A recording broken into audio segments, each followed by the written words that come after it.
యేసే పరిష్కారము ప్రేక్షకులందరికీ యేసుక్రీస్తు వారి సర్వశ్రేష్ఠ నామమున వందనాలు.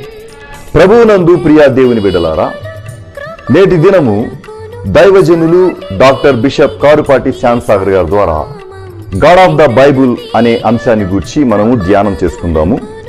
మీరందరూ బైబుల్తోనూ నోట్బుక్తోనూ సిద్ధపడి ఉంటే దైవజనులు డాక్టర్ కారుపాటి శ్యాంసాగర్ గారు ప్రార్థన చేసి ఈ దినపు వాక్య పరిచర్య చేస్తారు. ప్రభువునందు ప్రియా దేవుని బిడ్డలారా, the God of the Bible అనే ప్రత్యేక శీర్షికన నిర్గమకాండములోని దేవుని గురించి మీతో మాట్లాడుతున్నా.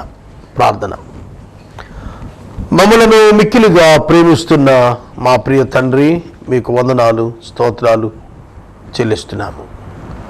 నేటి వాక్య ధ్యానము మాకు దీవెనగా ఇవ్వండి ప్రభు. 2 మాసాలు పూర్తి చేసుకున్నాం ప్రభు.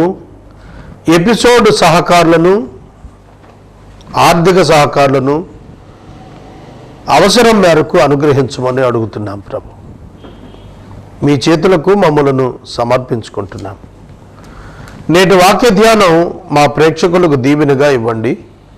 యేసు నామమున వేడుచున్నాము తండ్రి, ఆమేన్.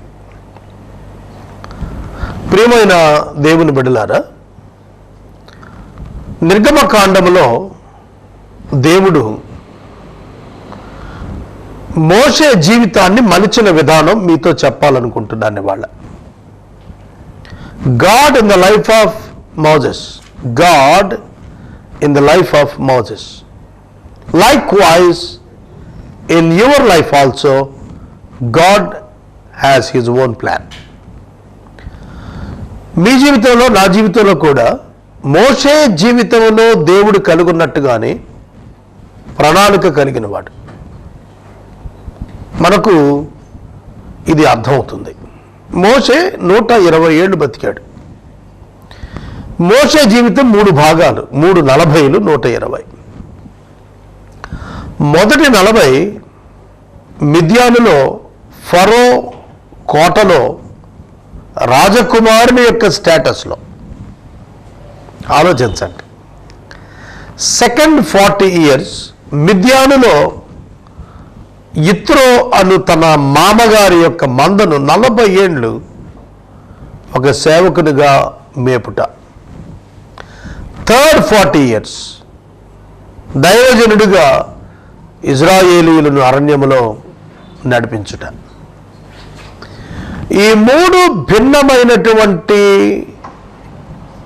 డిఫరెంట్ లైఫ్ స్టైల్స్ దేవుడు మోషేకి ఇచ్చాడు. మన జీవితంలో కూడాను దేవుడు తాను అనుకున్న విధానమున మన జీవితాన్ని కూడా నడిపిస్తుంటాడు. మీ జీవితం మీకు అర్థమవుతుంది, నా జీవితం నాకు అర్థమైంది. నాకు ఇప్పుడు 47 సంవత్సరాలు. నేను 20 సంవత్సరాలు వచ్చే వరకు కూడా విద్యాభ్యాసంలో ఉన్నాను, దేవునికి దూరంగా ఉన్నాను, రిలీజియస్ క్రిస్టియన్గా ఉన్నాను. మతపరంగా క్రైస్తవుణ్ణే, గుడికి వెళ్తాను, బైబిల్ చదువుతాను, పాటలు పాడతాను. కానీ మారు మనసు పొందలేదు, రక్షణ పొందలేదు. పాపాన్ని ప్రేమించాను. అదొక ఫేజ్ నా జీవితంలో. రెండవది, 21వ సంవత్సరం నుండి నేను సేవ ప్రారంభించాను. రక్షించబడిన తర్వాత వెంటనే నా మినిస్ట్రీలో నా 21వ ఏట నుండి నా 30వ సంవత్సరం వరకు ఉన్న 9 years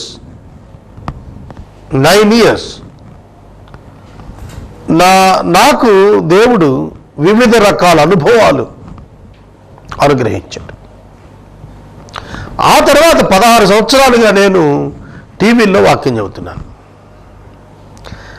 ఆ తర్వాత దేవుడు ఏం చేస్తాడనేది నాకు, ఆయన చిత్తం ఏంటనేది నాకు తెలియదు. కానీ ఆయనకి తెలుసు. ఏ ఊరిలో ఉండాలి, ఏ పరిచర్య చేయాలి, ఏ విధంగా బ్రతకాలి, ఏ ప్రాంతంలో ఉండాలి, ఏ భాష ప్రజల మధ్యలో సేవ చేయాలి, ఏ రీతిలో సేవ చేయాలి, యాత్ర ఎప్పుడు ముగించాలి, ఇవి నాకు తెలియదు, ఆయనకి తెలుసు. గడిచిపోయిన సంవత్సరాలు వెనక్కి తిరిగి చూస్తే నాకు అర్థమైంది ఏమిటంటే, ఆయన ఒక చక్కటి ప్రణాళికను నెరవేర్చాడు నా పట్ల అనేది అర్థమైంది. సహోదరుడా, సహోదరి, దేవుని వాక్యాన్ని మీరు వింటున్నప్పుడు మీకు కూడా తెలియాల్సింది ఏంటంటే, God has his own plan for you, a great plan for you. గొప్ప ప్రణాళిక నీ జీవితం పట్ల దేవునికి ఉంది, గొప్ప శ్రద్ధ కూడా ఉంది. ఆయన తాను అనుకున్నది నీ జీవితంలో నెరవేర్చి తీరుస్తాడు. కనుక నువ్వెన్నడూ భయపడక్కర్లేదు, విచారించక్కర్లేదు, ఆవేశపడక్కర్లేదు. కానీ ఆయన తన యొక్క ఉద్దేశాలు, తన చిత్తాన్ని తనదైన రీతిలో తన సమయంలో తాను నడిపిస్తూనే వస్తాడు. ఇక నిర్గమాకాండంలోకి వచ్చేటప్పటికి మోషే జీవితంలో ఈ 340 ప్రత్యేక సంవత్సరాలు, ఈ 340 years, a different experiences for him. రాజరికములోనికి దేవుడు మొదట తీసుకెళ్ళాడు. ఒక సాధారణమైనటువంటి వాడు, ఒక బానిస పుత్రుడు, కానీ రాజకుమార్తెకు దొరకటం వల్ల జీవించాడు. నీటి నుండి తీయబడ్డాడు, మోషే అని పేరు పెట్టబడ్డాడు. కాబట్టి అతడు రాజసౌధంలో ఎదిగాడు. రాజసౌధంలో రాణి యొక్క కుమారుడిగా, రాణి యొక్క పుత్రుడిగా, పెంపు కుమారుడిగా, ఫరో తర్వాత ఫరో అయ్యేటువంటి అవకాశాల మధ్యలో అతడు తన యొక్క జీవితాన్ని విద్యాపరంగా నిష్ఠాగరిష్ఠుడిగా ఎదిగాడు. సకల ఐగుప్తు విషయాల్లో ప్రావీణ్యుడయ్యాడు. జాగ్రత్తగా వినండి. చాలా సందర్భాల్లో మన జీవితంలో విద్యకు జీవితానికి సంబంధం లేకుండా ఉంటుంది. విద్యాపరంగా చూస్తే మోషే సివిల్ ఇంజనీర్. రామశేషు పట్టణాన్ని కట్టిన డిజైన్ అంతా కూడా మోషే గారిదే. మోషేకి 40 ఏళ్ళు వచ్చేటప్పటికే రామశేషు పట్టణాన్ని కట్టించాడు. పేరుకు ఐగుప్తులో ఫరో కట్టించినట్టున్నా ఆ కట్టడాలన్నీ కూడా మోషే యొక్క ఆర్కిటెక్ట్లోనే పోయాయి. మోషే ఐగుప్తు విద్యలలో సకల ప్రవీణుడు, భాషలో ప్రవీణుడు, విద్యలలో ప్రవీణుడు, రాజు యొక్క రేసులో ఉన్నవాడు కనుక ఫరో రేసులో ఎక్విప్ అయ్యాడు, కంప్లీట్గా ఎక్విప్ అయ్యాడు. వస్త్రధారణ రాజరికమే, వేషధారణ రాజరికమే, ప్రవర్తన రాజరికమే, రాజసం ఉట్టిపడుతోంది. అట్లాంటి వ్యక్తి ఒక్కసారిగా పశువులను మేపే కాపరిగా వెళ్ళిపోవటం ఎటువంటి స్థితి అంటారు? దానికి ఒకే ఒక యాటిట్యూడ్ వర్కౌట్ చేసింది వాక్యంలో. ఐగుప్తు భోగము అనుభవించుట కంటే దేవుని ప్రజల కొరకు కష్టాన్ని అనుభవించడానికి మోషే ఇష్టపడ్డాడని రాసింది హెబ్రీ పత్రిక 11వ అధ్యాయంలో. ఐగుప్తు భోగమును అనుభవించడం కంటే దేవుని పిల్లలతో కష్టపడటం మేలని, భాగ్యమని ఎంచుకున్నాడు. భాగ్యము ప్రాఫిటబుల్, భాగ్యము లాభకరమైంది. భాగ్యాన్ని ఎంచుకోకుండా ఆయన దాస్యానికి వచ్చాడు, దాసునిగా వచ్చాడు. రాజుగా భాగ్యం పొందొచ్చు. ఫరో అంతటి భాగ్యాన్ని వదిలి గొర్రెలను కాసేటువంటి కాపరిగా వచ్చాడు. గొర్రెల కాపరులు ఐగుప్తీయులకు హేయులు.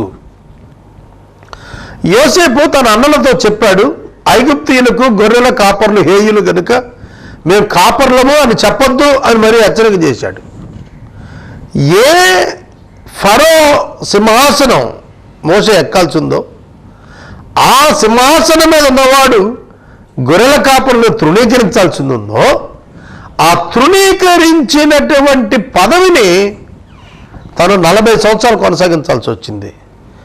That is the plan of God for him. నా మాట వినండి, మీ జీవితంలో కూడా దేవుడు ఇలాంటి డిజైన్ చేస్తే మీరు అంగీకరిస్తారా? మీరు అంగీకరిస్తారా? మీరు ఒక టాప్ PhD లేదా పోస్ట్ గ్రాడ్యుయేట్ టాప్ ఎడ్యుకేషన్లో టాప్ ఎక్స్పర్ట్గా ఎన్నో అవార్డులు, ఎన్నో రికార్డులు, ఎన్నో పదోన్నతులు, ఎన్నెన్నో బహుమానాలు అందుకున్న మీరు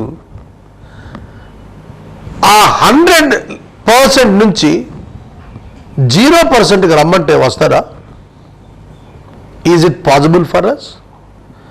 యేసుక్రీస్తు ప్రభు దేవునితో సమానముగా ఉండుట విడిచిపెట్టకూడని భాగ్యము అని ఎంచుకొనక దాసుని స్వరూపం ధరించాడు. మోషే ఫరో సింహాసనం భాగ్యమని ఎంచుకొనక దాసుడిగా మారాడు. ఎవరికి దాసుడిగా మారాడు? ఆఖరికి పశువులకు కాపరిగా మారాడు. Can you continue that change if God permits in your life? దేవుడు మీ జీవితంలో అది ఇస్తే మీరు చేస్తారా? మీరు ఒప్పుకుంటారా? మనకు బాధ కలగదు, నొప్పి రాదా మనకు మనసులో? దేవా, నా చదువేమిటి? నేను ఎక్కడుండాలి? నేను ఎక్కడున్నాను? నేను సింహాసనం మీద ఉండాల్సిన వాడిని గొర్రెల వెనకాల ముందు పడి నడుస్తున్నానయ్యా ఎడారిలో. ఏమిటి బ్రతుకు? ఎక్కడైనా ఐగుప్తీయుడు ఒకడు మోషేను చూస్తే ఏమంటాడు? ఎలా బ్రతకాల్సిన వాడు బాబు, ఏమి నిర్ణయాలయ్యా మీరు తీసుకునేదంటారు? అవును, నేను మనవి చేస్తున్నాను, నీ నిర్ణయం దేవుని చిత్తానికి లోబడి ఉంటే లోకానికి ఎంతగా ఉంటుంది. యాస్, నేను కూడాను దేవుని సేవకు వచ్చినప్పుడు చాలామంది చాలా హీనంగా భావించారు. ఏమిటి ఈయన చదువుకునే అవకాశాలు, చదువుకుంటున్న విద్య వదిలి దీనిలోకి వచ్చాడేమిటి అని అనుకున్నాను. కానీ దీనిలో దేవుడు వాడుకోబోతున్నాడనే సత్యం మనుషులుగా వాడు గ్రహించలేదు. ఇవాళ నేను అనేది ఏదైనా ఉంటే అది యేసుక్రీస్తు ప్రభు సేవకునిగా మాత్రమే ఉనికిలో ఉంది. నా మాటకు ఎవరైనా విలువిస్తారు అంటే, ఎవరైనా వారు ఎంత పెద్దవారైనా చిన్నవారైనా, పదవులు ఉన్నవారైనా, హోదా ఉన్నవారైనా, డబ్బున్నవారైనా, ఇతర మత నాయకులైనా నాకు విలువిస్తారంటే ఒకటే, నా ప్రభువే, నా ప్రభు వాక్యమే. నన్ను అనేక రికార్డ్స్లో నిలబెట్టింది దేవుని వాక్యమే. Amazing personality in the world అనే గుర్తింపు ఇచ్చింది నాకు దేవుని వాక్యమే. కానీ నేను వాక్యం కొరకు సమర్పించుకున్న మొదటి దినాల్లో నోబడీ కేర్స్ మీ, ఎవ్రీబడి డినైడ్ మీ. కానీ ఇవాళ అలా కాదు.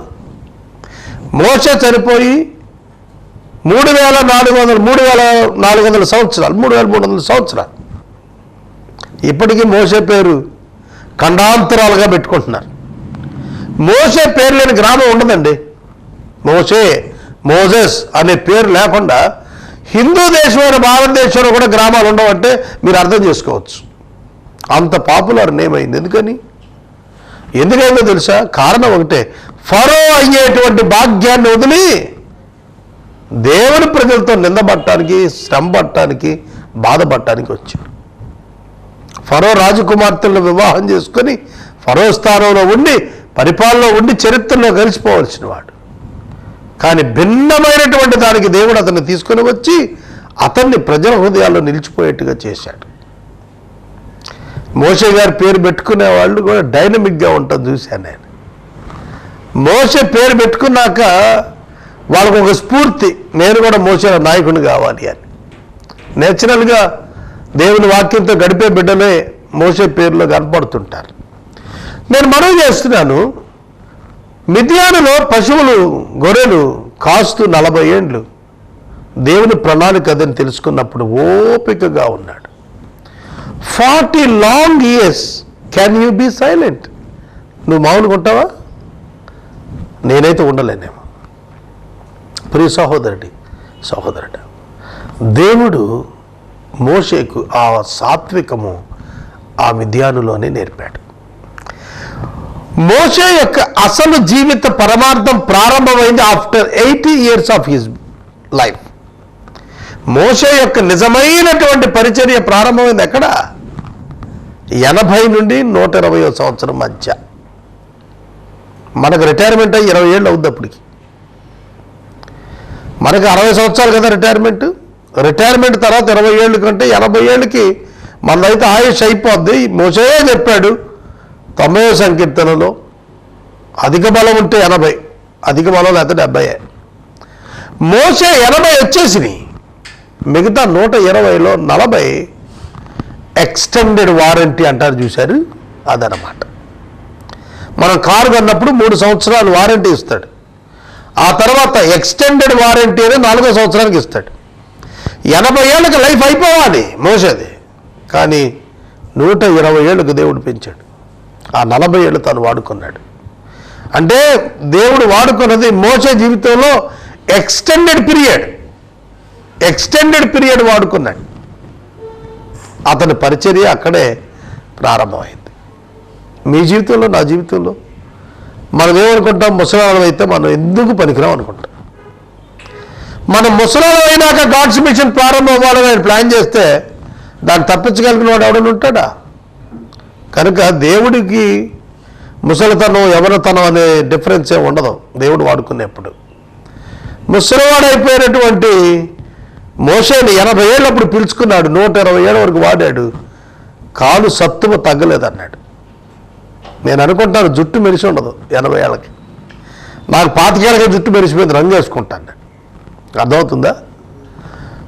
ఇవాళ మెట్లు ఎక్కలేవు, నడవలేవు. మోషే గారు 80 ఏళ్ళు బయలుదేరి ఆ మిద్యాను అరణ్యం అంతా నడిచేశాడు. ఆ యొక్క ఇజ్రాయేలీలతో 40 ఏళ్ళు సీనాయి అరణ్యం నడిచాడు. సెకండ్ 40 ఇయర్స్లో మిద్యానంతా నడిచాడు. ఫస్ట్ 40 ఇయర్స్లో రథాల మీద తిరిగాడు, సెకండ్ 40 ఇయర్స్లో కాలినడకం తిరిగాడు. అర్థమైందా? కనుక మనం అనుకుంటాం రథాల మీద తిరిగితే ముగింపులో ఇంకా పదునైన రథాలు వాడాలనుకుంటాం. కాదు. How ever God plans for you, దేవుడు నీ కొరకు ఎట్లాంటి ప్రణాళిక చేశాడో ఆ ప్రణాళికలో నువ్వు ప్రవేశించి నడవటం ఉందే, అది గొప్పతనం. ఆ దేవుడిని నువ్వు పూజిస్తున్నావు, ఆ దేవుడు, ఆ డిజైన్ ఇచ్చిన దేవుడిని నమ్ముతున్నాడు మోషే. నువ్వు నమ్ముతున్నావా? నేను నమ్ముతున్నాను. పౌలు గారు నమ్మాడు. పౌలు గారు డోలు సన్నాయి మేళాల మధ్య రోమాకి వెళ్ళాలనుకున్నాడు, కానీ సంఖ్యలు వేయబడి వెళ్ళాడు. మనం అనుకున్నది జరగవు, మనం ఊహించింది జరగవు. మన జీవితం భిన్నం. మన జీవితం ఆయన చేతుల్లో ఉంది.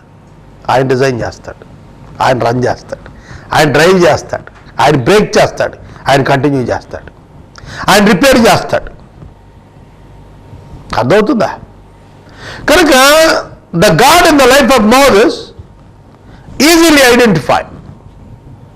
What about you? What about me? నా బిడ్డల జీవితం ఇప్పుడు నేను అదే ప్రార్థన చేస్తున్నాను. నా పెద్ద కుమారుడు, నా చిన్న కుమారుడు విద్యలో ఎటు వెళ్ళాలి, ఎటు సెటిల్ అవ్వాలి, ఏది మేలుకరం? మానవ తలంపులు పక్కన పెట్టాను. దేవుని చిత్తానికి చోటిద్దాం. ఆ తీర్మానానికి వచ్చాం. అప్పుడే మనసులో శాంతి ఉంది. లేకపోతే అంత ఆందోళనే, ఏమవుతుందో ఏదో అవుతుందో. మోషే టాప్ ఎడ్యుకేటెడ్ అయ్యున్న తర్వాత ఆ ఎడ్యుకేషన్ ఎక్కడ వాడాడు? దేవుడు ఎక్కడ వాడలేదు. మోషే యొక్క ఎడ్యుకేషన్ దేవుడు ఎక్కడ వాడలేదు. సీనాయి పర్వతం మీద తాను ధర్మశాస్త్రం రాసిచ్చిన తర్వాత మోషే గ్రంథాలు రాశాడు. మొదటి 5 గ్రంథాలు మోషే చివరి దినాల్లో రాశాడు. మోషే చివరి దినాల్లో ఈ 5 గ్రంథాలు రాశాడు. ఈ గ్రంథాలు రాయటానికి అతడు చదువుకోవటానికి మధ్య 80 సంవత్సరాల వ్యత్యాసం ఉంది. 80 లాంగ్ ఇయర్స్ అతని ఎడ్యుకేషన్ ఆఫ్టర్ 80 ఇయర్స్ ఉపయోగపడుతుంది అని ఎరిగిన దేవుడు ఆ ఎడ్యుకేషన్ ఇచ్చాడు. అర్థమవుతుందా? 80 సంవత్సరాలకు ఇంకా మోసే రాసే పని ఉంది అంటే ఇప్పుడు ఎడ్యుకేషన్ ఇచ్చాడు. ఏమర్థం అవుతుందండి? దేవుడి ప్రణాళిక మన జీవితంలో మన పట్ల కళ్ళు మూసుకొని ఆయన వెంబడించడం నేర్చుకోవాలండి. నా మాటగా నేను మీకు చెబుతున్నాను, depend on God blindly. Depend on God blindly. Trust him without doubt.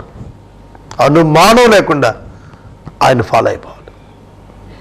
ఆయన ఒక మాట చెప్పాడంటే అది నెరవేరి తీరుద్దంతే. మోషే, నేను నిన్ను ఫరో దగ్గర పంపిస్తున్నా, నీవు అక్కడ జనులను తీసుకుని కొండ దగ్గర నన్ను ఆరాధించడానికి నువ్వు బయలుదేరి వస్తావని డిక్లేర్ చేశాడు. డిక్లేర్ చేసిన తర్వాత పంపించాడు మోషేని. తెలుసా? అవును. God declare the ending before he starts his mission. He said about the ending. అర్థమవుతుందా మీకు? ముగింపు చెప్పి ప్రారంభం చేసే దేవుడు మన దేవుడు.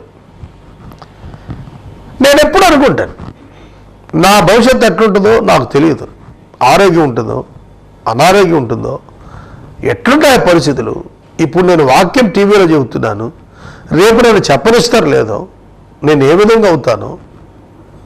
ఒకవేళ నోరు కనుక సహకరించకపోతే చేతి వ్రాతతోనైనా నా చేత ఎంత రాయాలనుకుంటున్నాను. నేను ఎందుకు చెప్తానంటే ఇట్లాంటి మాటలు, what God plans for me is important for me. దేవుడు నా కొరకు ఏది నిర్దేశించాడో అది నాకు ముఖ్యంగా ఎంచుకుంటాను. అదే నేను వాక్యంలో నేర్చుకున్నాను. Whatever God plans for me is good for me. Whatever God wants to do with me, it is best for me. నా జీవితంలో దేవుడు నాతో కలిసి ఏం చేయించాలనుకుని చేయిస్తున్నాడో it is always best for me. అది ఎప్పుడు నా కోసం మంచిదే. If God wants to give me any disease, that disease is gloriful incident in my life. ఒక వ్యాధి చేత నన్ను ముట్టాలని దేవుడు అనుకుంటే ఆ వ్యాధి నాకు మహిమాన్వితమైనదిగా మారబోతోంది. లాజరుకు అదే సంభవించింది. లూకా 16లో లాజరు మహిమాయుక్తమైన స్థితిలోకి వెళ్ళాడు. కేవలం అల్పకాలపు శారీర రుగ్మతలు అనుభవించాడు, పేదరికం అనుభవించాడు, రొట్టె ముక్కలకు ఆశపడ్డాడు, కుక్కలు వచ్చి కురుపులు నాకాయి. కానీ అతని ఎండింగ్ ఎక్కడుంది? అబ్రహాము రూమనుంది. I look at that side. నేను ఆ వైపు చూస్తున్నాను. లోకం వైపు కాదు, లోకమిచ్చే భాగ్యం వైపు కాదు, లోకమిచ్చే సౌఖ్యం వైపు కాదు, లోకమిచ్చే పేరు ప్రతిష్టలు కాదు, లోకమిచ్చే ఏదీ అక్కరలేదు. లోకము నుండి వెళ్ళిపోయిన తర్వాత మన జీవితం ఏ విధంగా ఉండగలుగుతుందనే ఆలోచన చేస్తున్నాను. సోదరుడా, సోదరి, దేవుడు నిన్ను పిలిచినవాడు, నిన్ను ఏర్పరచుకున్నవాడు, నిన్ను నిర్మించినవాడు. నువ్వు పిండాకృతిగా రూపొందించగలనుపే ఆయన కన్నులు నిన్ను చూచాయి. మోషేను చూచిన దేవుడు, మోషేను పిలిచిన దేవుడు, మోషేను ఏర్పరచుకున్న దేవుడు, మోషేను నడిపించిన దేవుడు, మోషేను బలపరిచిన దేవుడు, మోషేను రాజ్యానికి తీసుకున్న దేవుడు. నీ దేవుడై ఉండుట నీ భాగ్యమని నేను మనవి చేస్తున్నాను. 120 years life with God. Moses lead 120 years life, his life with God. దేవునితో నడిచిన అనుభవం. The unseen God in first 40 years in Egypt, the unseen God in second 40 years in Midian, the unseen God third time in his life in Sinai. What a great God he is. What a control he is having over the life of Moses. మోషే జీవితం మీద ఎటువంటి ఆధిపత్యం, అధికారం కలిగినటువంటి దేవుడు ఒకసారి ఆలోచించమని ప్రభుపేట నేను మనవి చేస్తున్నాను. మోషే ఎంతగా దేవునిపై ఆధారపడ్డాడు. నీవు లేకుండా నేను ఒక్క అడుగు కూడా వేయనన్నాడు. నీ అనుమతి లేకుండా, నీవు నాతో రాకపోతే నేను ఒక్క అడుగు కూడా వేయనన్నాడు. That much he depends on the Lord. God has his own plan in his mind about you and your life. నీ గురించి, నీ జీవితమును గురించి ఆయన ప్రణాళిక భిన్నంగా ఉంది. Your parents doesn't know that. Your parents doesn't know that. Even yourself you doesn't know that. Your friends may not know that. Your wife may not know that. But God only knows about your future. దేవునికి ఒక్కరికే తెలుసు. సోదరుడా, సోదరి, నీవెన్నడూ కూడాను నీ జీవితాన్ని గుర్చిన ఆలోచన చేత దిగులు చెందవద్దని నేను మనవి చేస్తున్నాను. యోబు జీవితంలో యోబు చాలా దిగులు పడ్డాడు. చివరికి అర్థమైంది ఏంటంటే దిగులు అనవసరం, దేవుడు చూసుకుంటున్నాడు అని. అబ్రహాము జీవితంలో అబ్రహాము దిగులు పట్ట మానేశాడు. God is in control of everything. యెహోవా ఈరే అని నేర్చుకున్నాడు అబ్రహాం. ఆ కారణం చేత అబ్రహాము తన మానసికంగా, ఆధ్యాత్మికంగా, భౌతికంగా ఒక మెచ్యూరిటీలోనికి వచ్చాడు. సోదరా, సోదరి, అద్భుతమైనటువంటి, ఆశ్చర్యకరమైనటువంటి, దీవెనకరమైనటువంటి దేవుడు మనకున్నాడు. మన పట్ల మహాప్రణాళిక కలిగినట్టు మహోన్నతుడు మనకున్నాడు. భారతదేశాన్ని నిర్మించిన రీతి చూస్తే ఎంత ఆశ్చర్యంగా ఉందే, ప్రపంచాన్ని నిర్మించిన విధానం చూస్తే ఎంత ఆశ్చర్యంగా ఉంది, మానవుని నిర్మించిన విధానం చూస్తే ఎంత ఆశ్చర్యంగా ఉంది, ఒక్కొక్క శరీర అవయవాన్ని ఆయన నిర్మించిన రీతి చూస్తే ఎంత గొప్పగా ఉంటుంది. మనం మన జీవిత కాలంలో పీల్చేటువంటి ఆక్సిజన్కు రేటు కడితే కొన్ని లక్షల కోట్ల రూపాయలు ఖర్చు అవుతుంది. అర్థమవుతుందా? కాబట్టి ఆ మహోన్నతునికి లోబడటం మంచిది. మనము ఇంతవరకు దైవజనులు డాక్టర్ బిషప్ కారుపాటి శ్యామ్సాగర్ గారి ద్వారా గాడ్ ఆఫ్ ద బైబుల్ అనే అంశాన్ని గురించి ధ్యానం చేసుకున్నాం. ఈ కార్యక్రమం ద్వారా మీరు పొందుకునిచున్న ఆత్మీయ మేలులు ఒక SMS ద్వారా మాకు తెలియచేయండి. మీ ప్రార్థనా మనవులు మాకు తెలియచేస్తే ఏసే పరిష్కారం కార్యాలయంలో ఏర్పాటు చేసిన ప్రత్యేక ప్రార్థనా శిబిరంలో మీ కొరకు ప్రార్థిస్తాం. మీ కుటుంబ పక్షముగా ఒక ఎపిసోడ్కు ఆర్థిక సహకారము అందించాలి అనుకునేవారు స్క్రీన్పై డిస్ప్లే అవుతున్న మా అకౌంట్ నెంబర్కి పంపించండి. పరిచర్య సాక్ష్యము ఇచ్చి దైవజనులు డాక్టర్ బిషప్ కారుపాటి శ్యామ్సాగర్ గారు ప్రార్థన చేసి ఈ కార్యక్రమాన్ని ముగిస్తారు. ప్రార్థన చేస్తాను. మమ్మల్ని మిక్కిలిగా ప్రేమిస్తున్న మా తండ్రి, వందనాలు, స్తోత్రాలు. వాక్యము విన్న బిడ్డలను దీవించము, మా ప్రేక్షకులను ఆశీర్వదించము. ప్రేమ సాక్షిలో నేను కొనసాగాలా వద్దా ఆర్థికంగా ఇచ్చి చూపించము, లేని ఎడ్ల విరమించుటకు నాకు సహాయం చేయము. నజరేయుడని యేసు నామములో వేడుచున్నాము తండ్రి, ఆమేన్. తండ్రి అయిన దేవుని ప్రేమ, కుమారుడిని యేసయ్య కృప, పరిశుద్ధాత్మని యొక్క అన్యోన్య సహవాసం సదా మనకు తోడైండును గాక. ఆమేన్.